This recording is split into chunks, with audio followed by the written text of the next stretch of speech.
दोस्तों, एक आईएएस अधिकारी आमतौर पर 25 से 28 साल की आयु में सर्विसेज ज्वाइन करता है और 60 साल की आयु तक काम करता है। तो इन 30-32 सालों में वो अलग अलग पदों पर काम करते हैं और अलग अलग स्तर से देश की उन्नति में अपना योगदान देते हैं।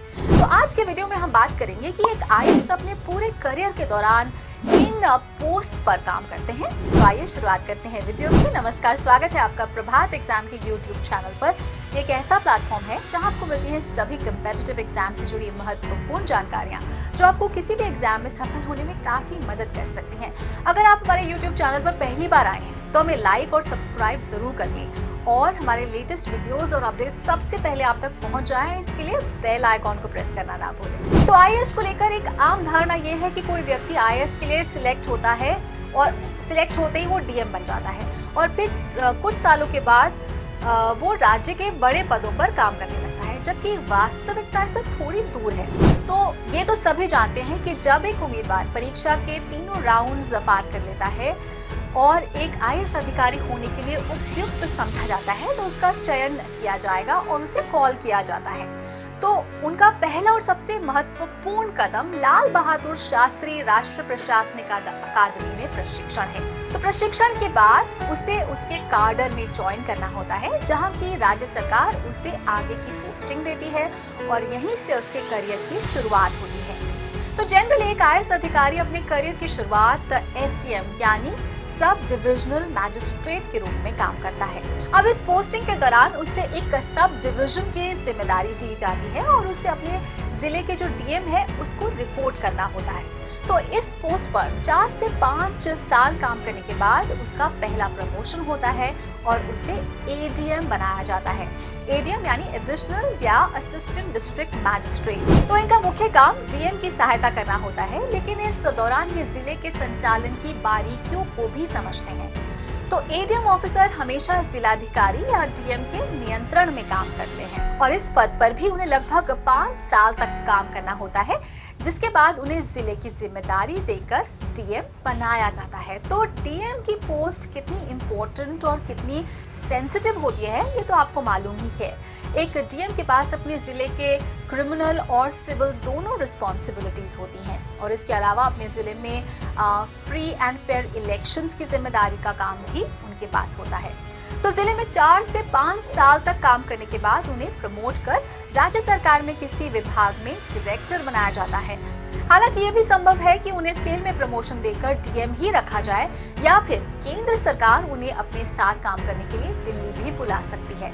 तो इसके बाद उन्हें राज्य सरकार में सेक्रेटरी पर प्रमोट किया जाता है, जहां एक पूरे विभाग की जिम्मेदारी तो उनके पास होती ही है और साथ ही साथ वे विभाग के मंत्री के सलाहकार के रूप में भी काम करते हैं और इस दौरान उनकी सर्विस को 17 से 20 साल पूरे हो चुके होते हैं। अब सर्विस के 24 से 25 साल पूरे होने के बाद उन्हें राज्य में प्रिंसिपल सेक्रेटरी बनाया जाता है या फिर वो केंद्र सरकार में किसी मंत्रालय में स्पेशल सेक्रेटरी बनाए जाते हैं।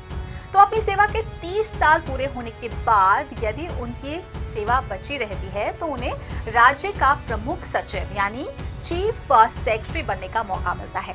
अब यहाँ ध्यान देने वाली बात यह है कि किसी भी राज्य में एक ही मुख्य सचिव होता है और मुख्य सचिव के अलावा केंद्र सरकार उन्हें किसी मंत्रालय में सेक्रेटरी भी नियुक्त कर सकती है। तो आमतौर पर यहाँ तक पहुँचते पहुँचते एक आईएएस अधिकारी की रिटायरमेंट एज आ जाती है और ये रिटायर हो जाते हैं। लेकिन यदि कोई व्यक्ति 21 या 22 साल की उम्र में ही आईएएस बन जाए तो उसके पास अभी भी सर्विस बची हुई होती है और उसे केंद्र सरकार में कैबिनेट सेक्रेटरी बनने का मौका मिलता है। अब आपको ये भी जान लेना चाहिए कि कैबिनेट सेक्रेटरी भी इंडिया में एक ही होता है और एक और ध्यान देने वाली बात यह है कि केंद्र सरकार यदि चाहे तो उन्हें अपने कैबिनेट सेक्रेटरी को एक्सटेंशन भी दे सकती है। तो वर्तमान में हमें पता है कि राजीव गौबा भारत के कैबिनेट सेक्रेटरी हैं, 1982 बैच के आईएएस अधिकारी हैं ये और 2019 से वो भारत के कैबिनेट सेक्रेटरी हैं। तो आईएएस के प्रमोशन तबले को और बेहतर ढंग से समझने के लिए एक आपको स्क्रीन पे आप देख लीजिए टेबल है ये, जिसमें आप देख सकते हैं grade, position held under the state government और the central government and the time scale.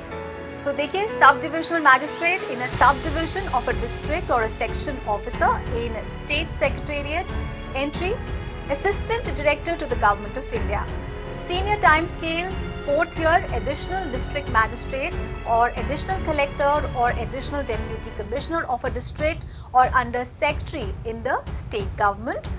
Junior administrative grade 6th year district magistrate or collector or deputy commissioner of a district or additional secretary in the state government or joint director or deputy secretary to the government of India. Selection grade or 10th year district magistrate or collector or deputy commissioner of a district or special secretary in the state government or director in the government of India. Super time scale 17th year divisional commissioner in a division or secretary in the state government or joint secretary to the government of India. Above a super time scale, that is 24th year principal secretary in the state government or additional secretary to the government of India. Apex scale 31st year chief secretary of states or secretary to the government of India. Cabinet Secretary grade or 35th year, that is Cabinet Secretary of India, which is only one post. तो दोस्तों, अगर आपको हमारा video पसंद आया हो तो अपने फ्रेंड्स के साथ भी इसे ज़रूर शेयर कर दें। और अगर आपके पास हमारे लिए कुछ सुझाव है, सजेशन है, आप हमसे कुछ पूछना चाहते हैं तो कमेंट बॉक्स में लिखकर हमें ज़रूर बता दें। तो जल्द ही आपसे फिर मुलाकात होगी एक नए टॉपिक पर एक नए वीडियो के साथ। देखते रहिए प्रभात एग्जाम।